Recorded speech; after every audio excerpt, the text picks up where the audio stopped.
O programa a seguir tem classificação indicativa livre. Por que a tecnologia importa?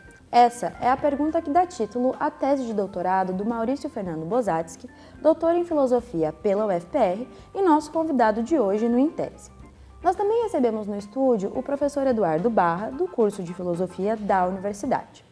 No programa de hoje, nós vamos explorar, sobre a perspectiva da filosofia, as questões que nos ajudam a compreender a importância das tecnologias para o desenvolvimento humano nos ambientes científico e cultural. Fiquem com a gente no Intese de hoje e nós voltamos já!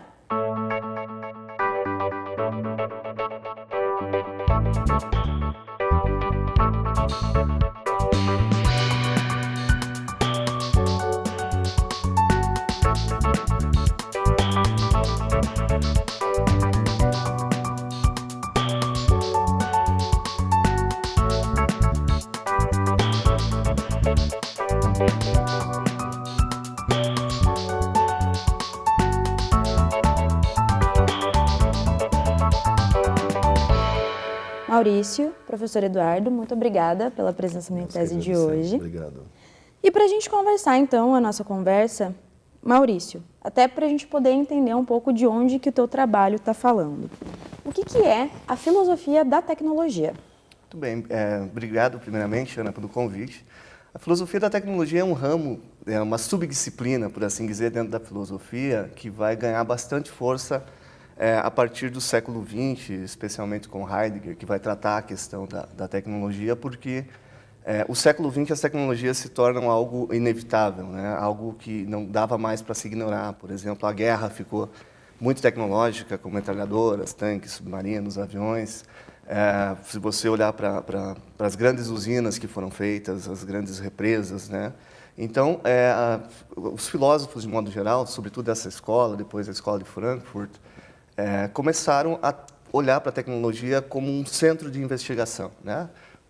E na história da filosofia, se você voltar desde a sua gênese, a tecnologia nunca foi o centro do discurso, né? Ela podia estar presente ali, mas não como algo sobre o qual se refletia e que se entendia como sendo algo que determina a forma existencial, determina o modo como nos relacionamos ou o limite da condição humana, né? Aquilo que condiciona o humano. Então, se você olhar, vai ter sempre uma visão, às vezes, metafísica, buscando o sentido do humano fora do plano corpóreo, né, que é uma coisa meio platônica, né, coisa do dualismo, de se voltar para fora. Então, é a partir... se você pegar o próprio Marx, dá para se considerar que leva em conta a tecnologia, né, ao olhar para os modos de produção, que são fábricas, que são elementos tecnológicos. Mas, enfim, enquanto subdisciplina, que vai ter um grupo de filósofos, escolas e universidades dedicadas, vai ser mais fortemente a partir do século XX e, especialmente, depois da década de 1970, é que vai se alargar como um campo consolidado. E você comenta, inclusive, então, a partir, né, do surgimento da filosofia, da tecnologia, como um campo de estudos, a gente pode entender ela dividida em 3 gerações, né? Quais são essas 3 gerações? A perspectiva do meu trabalho, a abordagem, segue a perspectiva da análise norte-americana da filosofia e tecnologia, né? Então, um filósofo que especificamente é mais foco para buscar conceitos e para tentar interpretar a realidade é um filósofo norte-americano que ainda é produtivo, né? Nascido em 1934, é o professor Don Hyde. E ele, então, vai, a partir dos estudos dele, é que os comentadores vão dividir as 3 gerações da filosofia e tecnologia, sendo a primeira geração, como eu disse, o Heidegger, e as pessoas que estavam ao seu entorno, a segunda geração, os que estudaram com Heidegger, Marcuse e Hannah Arendt, e a terceira geração do próprio Heidegger, que estudou com os que estudaram com a primeira geração, ou seja, é uma coisa de passar o bastão, né? Mas não muda só a questão cronológica, o que muda é todo o set de questões, o set de conceitos, né, que vai sendo aperfeiçoado a partir do andar do século XX, né? Se você pegar a visão sobre a tecnologia no começo dos estudos, era bastante distópica, era bastante negativa, né? Tecnologias colonizam o mundo da vida, elas nos tiram de um projeto existencial originário, né? E aí, a partir do momento que o mundo também vai se pacificando, né, que passamos da Primeira e Segunda Guerra Mundial, da Guerra Fria, a tecnologia vai sendo vista não como esse demônio personificado, mas entendida mais como, né, deixando, como diz o professor Aide, deixar as coisas falarem, né? Essa é a questão, e não tentar espremer as coisas para enquadrar aquilo que você quer que elas sejam, né? E, professor, nesse sentido, pensando muito no que o trabalho do Maurício traz, e especialmente nesse momento em que parece existir uma certa resistência, né, à filosofia, a esse campo de estudos, às reflexões que ela traz, como que você vê a importância, né, de fazer uso desses conceitos teóricos para nos auxiliar na compreensão da nossa vida cotidiana? Pois é, o Maurício observou muito bem, né, que a origem da filosofia da tecnologia é justamente ali a primeira metade do século XX, né, do século passado, quando o mundo viveu as duas grandes guerras europeias, né, e, portanto, o impacto dos usos de artefatos tecnológicos nessas guerras, né, levaram a esse primeiro sentimento de desconfiança em relação às tecnologias. O que a gente vive hoje, quando você fala, por exemplo, uma resistência à filosofia, eu localizaria essa resistência no Estado brasileiro, né, aqueles que hoje governam o Ministério da Educação, né. E se vocês notarem, o que aconteceu com esse grupo, né, quando ascendeu ao poder? Eles usaram intensivamente um tipo de tecnologia, né, e de tal maneira que isso virou um grande elemento na vida política brasileira, né. Bom, que esse grupo agora resista a refletir sobre o uso intensivo da tecnologia é muito compreensível, né? A filosofia não é a primeira vez que a filosofia é destratada, né? Então eles não estão inaugurando nada, né? Esse tipo de resistência a uma reflexão, né, faz parte de um jogo de poder, né? Então eu não vejo isso na sociedade, ao contrário, né? Eu vejo que a reação da sociedade tem sido no sentido contrário, né? Tem sido no sentido de dizer, não, nós precisamos que os nossos jovens aprendam filosofia, aprendam sociologia, aprendam história, aprendam as humanidades em geral, né? Porque a gente viver num mundo como nós vivemos, né, mediado por tecnologias de maneira cada vez mais intensiva. As formas de sociabilidade hoje estão todas permeadas pela tecnologia. E não temos um espaço nas escolas, nas universidades, para refletir sobre o que está acontecendo. É uma perda cultural e social dramática, né? Nós não podemos conviver num ambiente como esse. Então, eu acho que essa reação contrária à filosofia e à sociologia, às ciências humanas de maneira geral, localizaria no Estado brasileiro, né? O grupo hegemônico hoje que detém as esferas administrativas do Estado brasileiro, não só do governo federal, mas em alguns governos estaduais também, né?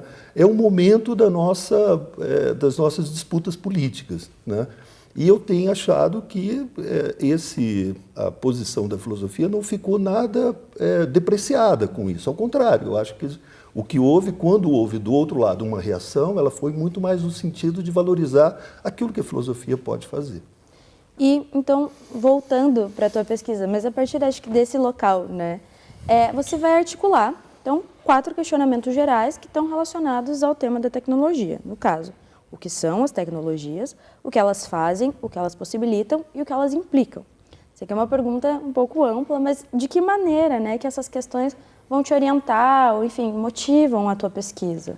Eu venho da área da filosofia, né, minha graduação, meu mestrado e meu doutorado, e eu tinha iniciado um outro doutorado anteriormente para estudar a filosofia na sua maneira mais acadêmica, no sentido que é mais aceito de comentários, né, mais amplamente feito, né. Eu estudava o Heidegger, lá na PUC do Rio Grande do Sul.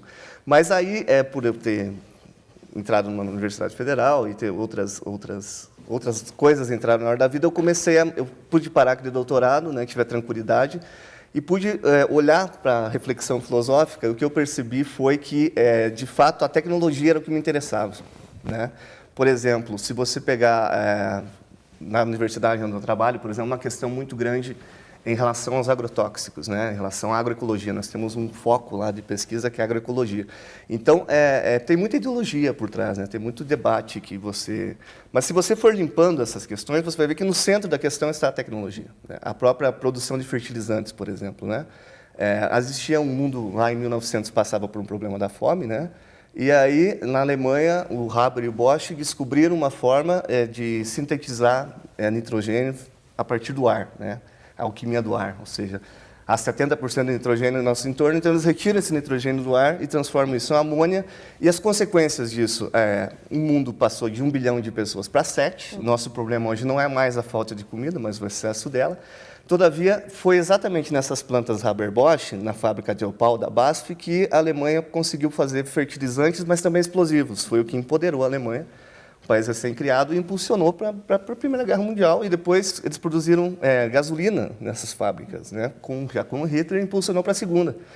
E hoje, se você olhar, acabou por um lado com a fome do mundo, né? Mas por outro lado, hoje o grande problema do mundo é que nós tiramos muito problema ambiental, um dos mais sérios, é que nós tiramos muito nitrogênio do ar, que estava aqui por bilhões de anos, sintetizamos de uma forma líquida e sólida, que não é totalmente aproveitado pelas plantas e que vai parar nos oceanos, que gera zonas mortas. E toda a base da vida começa no oceano, ou seja, a mesma tecnologia que nos tirou da iminência da fome, hoje possivelmente vai nos causar um colapso ambiental que vai nos fazer passar fome ou fazer o mundo sufocar, né? Então, foi essa perspectiva aqui que um elemento que estava ali para resolver um problema, e que de fato resolveu um problema, acabou gerando vários outros, né? Um problema da guerra, um problema da... No sentido de que a tecnologia ela está, de certa forma, ligada à nossa vida. De certa forma, eu consegui visualizar a tecnologia no centro desses movimentos históricos sociais. Foi isso que me encantou, assim, né? E você pode fazer isso com a história do fertilizante, a história do carro, a história do celular, a história de várias coisas, né?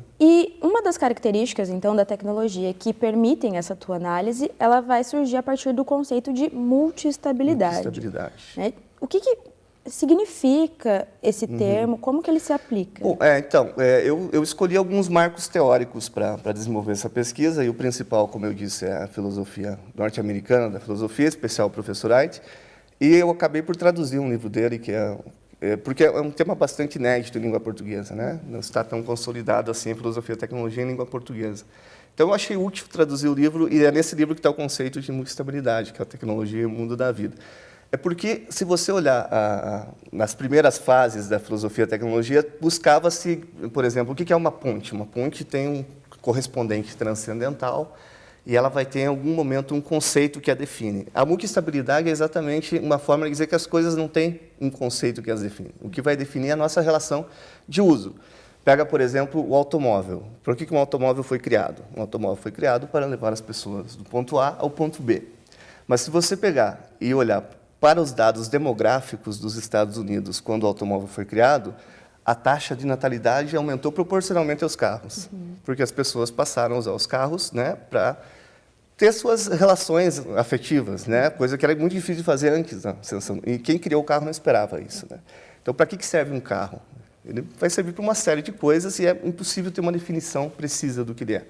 E isso serve para coisas como uma ponte, por exemplo. Para que serve uma ponte?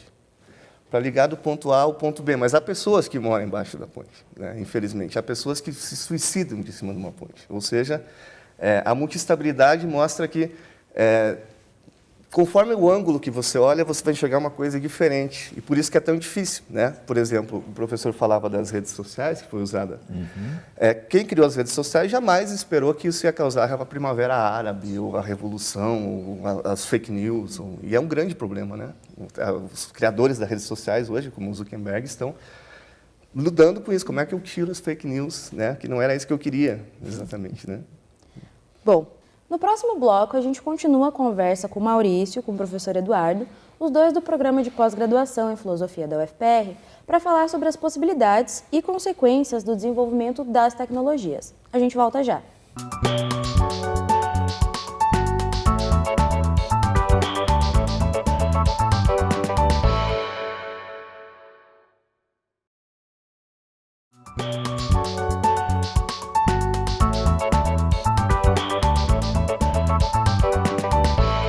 A pesquisa de doutorado do Maurício Fernando Bozatsky, orientada pelo professor Eduardo Salles Barra, do programa de pós-graduação em filosofia da UFPR, está estruturada em duas partes.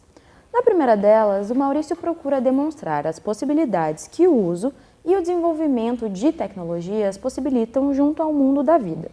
Já em um segundo momento, ele também apresenta as consequências desse desenvolvimento para a humanidade. E é sobre essas duas perspectivas da pesquisa que nós vamos conversar agora no segundo bloco do Em Tese. Então, Maurício, partindo então desse cenário, dessa divisão da tua pesquisa, Você apresenta na tua tese a seguinte frase: então, as tecnologias que ampliam e possibilitam novas formas de experiência humana no universo é que são as principais responsáveis por proporcionar e consolidar novas visões de mundo. Então, de que maneira as tecnologias possibilitam esse desenvolvimento social e humano?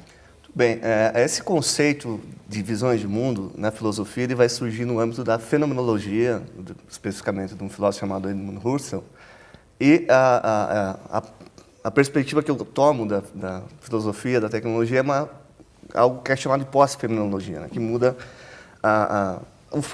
o modo como se encara essa orientação. Então, por visão de mundo, se entende que a realidade não é autoevidente, né? A realidade é um construto e que nós vamos nos posicionar e vamos agir junto a ela e diante dela com base nesse entendimento que nós temos dela. E o que nós procuramos demonstrar é que as tecnologias hoje moldam bastante do nosso entendimento da realidade. Vou pegar, para me estender, um exemplo bem simples, né? O que o Uber fez, por exemplo, para as cidades, né? Por que as pessoas antes, as pessoas que dirigiam carros antes do Uber, por que elas não usavam os seus carros para fazer caronas? E o que impedia, né? Talvez o que o Uber possibilitou foi gerar um conhecimento para todo mundo, que é o conhecimento das cidades, que antes era um saber único do taxista, né?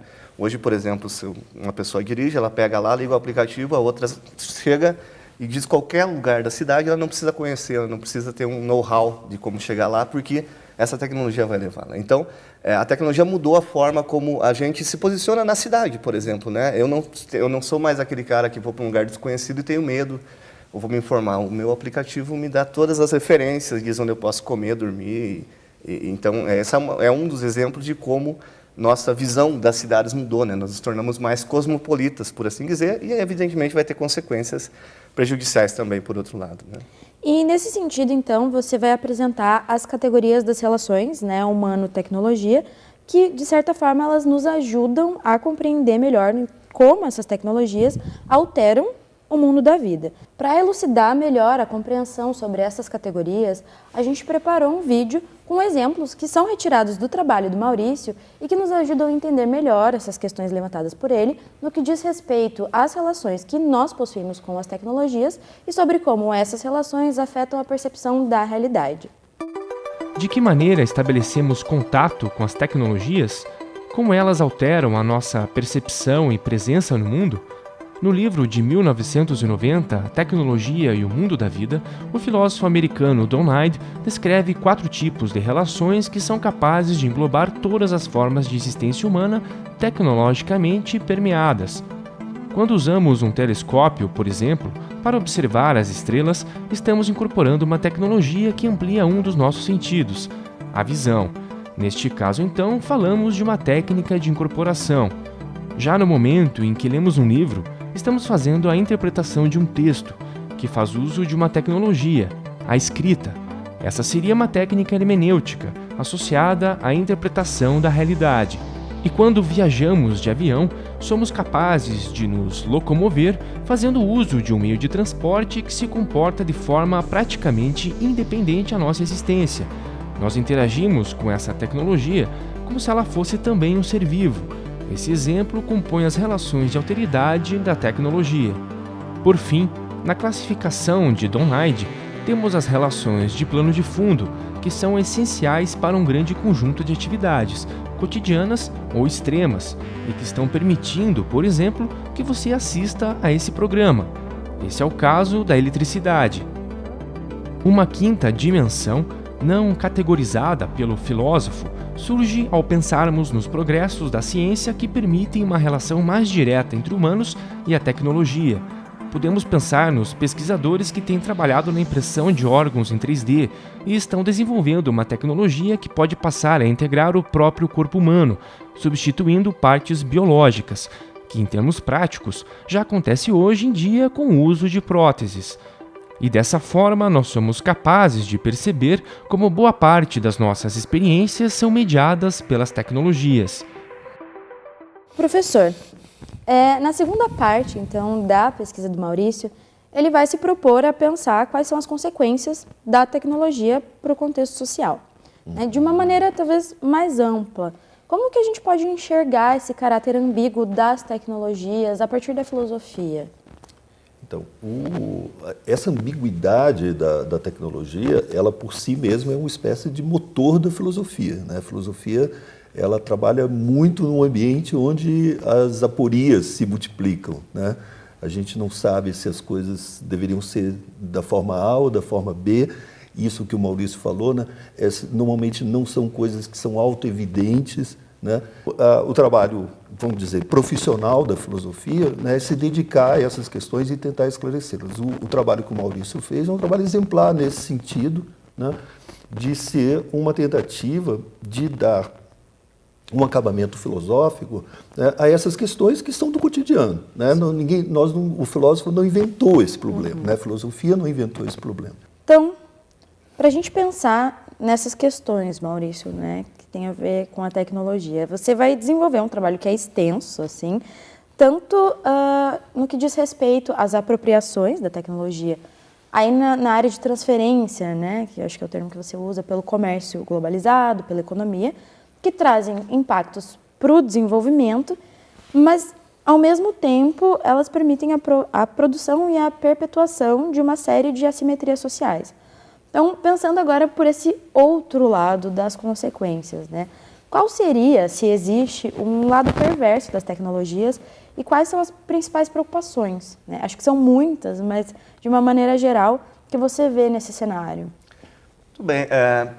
Partindo só dessa perspectiva da transferência tecnológica, a gente tem que entender que o mercado globalizado, ele não é uma entidade metafísica com E maiúsculo, o mercado são transações de coisas, né? Por exemplo, o Brasil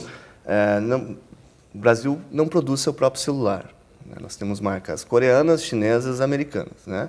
E essas empresas, elas têm CEP, elas têm zip code, né? Então, evidentemente que o grosso do lucro vai para lá. E você tem as assimetrias do câmbio, as assimetrias do emprego, né? As assimetrias do juro. E tudo isso implica, né? Porque, por exemplo, para nós comprarmos celular, é um cálculo que eu faço no final da tese, quantas toneladas de soja, que é o nosso principal produto de exportação, são necessárias para comprar uma tonelada de celular de última geração, né? E você vai ver que é gigantesco. E se você for entrar a fundo do que um celular é feito, ele é feito de elementos químicos, né? E esses elementos químicos estão em lugares do mundo que são controlados por corporações. E, por outro lado, você tem a Bolsa de Valores de Londres, que tem um lugar físico, que por mais que a Grã-Bretanha não produza o lítio necessário para a bateria, ela pode determinar o valor, né? Então, a globalização tem esses caráteres. Então, o comércio via instrumentos tecnológicos, artefatos tecnológicos, acaba sendo algo de dominação também, né? Porque você, por exemplo, nós produzimos soja aqui, né, em larga escala, o ciclo da soja, né? Nós tivemos o ciclo do açúcar, o ciclo da borracha, hoje é o ciclo da soja. Só que nós produzimos soja de uma maneira totalmente dependente, né? Os defensivos, os agrotóxicos são comprados de fora, o pneu, o combustível é comprado de fora, né? E aí o que fica para nós são os danos ambientais, né? São subempregos, e essa crise sistêmica que o país passa é uma crise dessa mudança tecnológica, né? Por exemplo, os aplicativos que nós usamos amplamente não são brasileiros, né? Mas a globalização, mas enfim, nossa moeda local, nossas condições de existência são dramaticamente locais, né? E a nossa forma de equilibrar a balança comercial nacional é com os recursos locais. E o que nós temos? Nós temos um modelo que é baseado basicamente no agronegócio e na mineração, e é só você olhar para as notícias dos 2 últimos anos, 3, o que sobra para nós do modelo de mineração, né? Barragem, destruição, a fronteira amazônica vai sendo extinguida, né? Nós temos uma ampla taxa de desempregados hoje. Por quê? Porque se você olhar para a década de 90, nos próprios Estados Unidos, aonde que estava a concentração de trabalho e renda? Estava em Detroit, que era produzir automóvel, tinha bastante emprego, né? E hoje está no Vale do Silício. Se você pegar as empresas hoje, vale 1 trilhão, mas emprego muito menos, um emprego mais especializado, ou seja, então há uma crise do emprego também, há uma 4ª revolução industrial. E no pano de fundo vão estar esses produtos, né? Produtos que são tecnologias integradas e que, infelizmente, se você olhar para a 1ª revolução industrial, para a 2ª, para a 3ª, para a 4ª, ou seja, a máquina a vapor, o carro, o trem, ou os microprocessadores, ou a internet das coisas, o Brasil não participou, né? O Brasil foi coadjuvante e cada vez mais a gente vai ficar com uma balança comercial desequilibrada. Por quê? Porque nós queremos iPhone, nós queremos Netflix, nós queremos... que são coisas que não estão aqui. E esse é talvez seja a grande consequência para nós enquanto pátria, enquanto nação, né?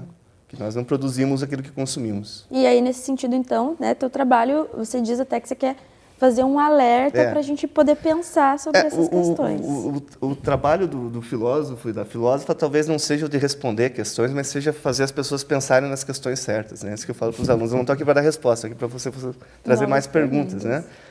E é exatamente essa questão. A gente tem que parar para pensar, né? A hora de salário, por exemplo, de um brasileiro, de um coreano e de um americano não é a mesma, né? Pelo mesmo trabalho.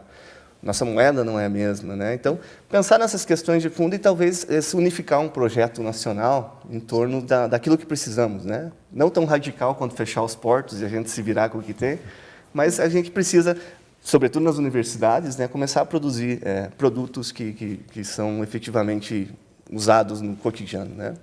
E, professor, então, para a gente encerrar o Em Tese de hoje, como que você avalia, então, a contribuição da tese do Maurício para o campo de estudos da filosofia da tecnologia? Olha, eu acho que o trabalho do Maurício é de enorme relevância por si mesmo, né? Se olhássemos, nem inseríssemos ele no contexto, né, em que ele foi produzido, ele já teria uma enorme importância pela forma muito original que o Maurício desenvolveu esse trabalho, né, a maneira como ele construiu um texto autoral, né, um texto que a gente nota do princípio ao fim. Você também leu o trabalho, você deve ter percebido que do princípio ao fim ele conduz muito bem o argumento, né, ele faz de uma maneira muito segura. Isso é em si mesmo um valor. Então, a filosofia da ciência como um campo em geral já está muito bem estabelecido no Brasil. A gente tem centros de pesquisa no Brasil muito consolidados. A gente teve, inclusive, um início muito promissor. Hoje, talvez até a gente não tenha conseguido manter o que a gente conseguiu no Brasil em torno da década de 60, 70, né, quando se criou aqui no Brasil 2 centros muito importantes, uma em particular na Universidade de Campinas, na Unicamp. E dali irradiou a várias universidades, e as universidades do Paraná se beneficiaram muito com isso, né? Eu mesmo venho de uma formação na USP, de um grupo que foi formado na Unicamp inicialmente, e a partir dali, né, dessa geração de pesquisadores que se formou aqui no estado do Paraná, nós constituímos várias iniciativas conjuntas em forma de rede de pesquisa, né? E o trabalho do Maurício é uma contribuição muito grande para esse grupo, né? Para essa nova geração de pesquisadores desse campo que a gente chamaria, assim, de uma maneira ampla, de epistemologia, né? Filosofia da ciência, filosofia da tecnologia se colocam nesse domínio, e isso, de fato, tem sido um fator, assim, de amadurecimento das comunidades filosóficas da nossa universidade, uma comunidade que está mais concentrada no departamento de filosofia, mas que tem ramificação em vários outros setores da universidade e em várias outras universidades do estado. Então, eu acho o trabalho do Maurício muito importante, né? A gente quer manter agora uma interação com o grupo que ele está constituindo lá na Fronteira Sul, né? E vamos, então, com isso, criar ainda mais uma massa crítica de reflexão em torno das questões da ciência e da tecnologia. Bom, muito obrigada pela presença de vocês, professor Eduardo, Maurício. Obrigado por receber a gente. No Em Tese de hoje. Obrigado. E a pesquisa do Maurício apresenta diversas outras perspectivas que partem da filosofia, então, para falar sobre os usos e impactos das tecnologias. Então, se você tiver interesse de conhecer esse trabalho na íntegra, é possível ter acesso à tese através do Banco de Teses e Dissertações da UFPR em acervodigital.ufpr.br. E um outro lembrete importante é: todas as produções da UFPR TV estão disponíveis no nosso canal oficial do YouTube. E nas nossas redes sociais vocês podem acompanhar as novidades. Até o próximo Em Tese!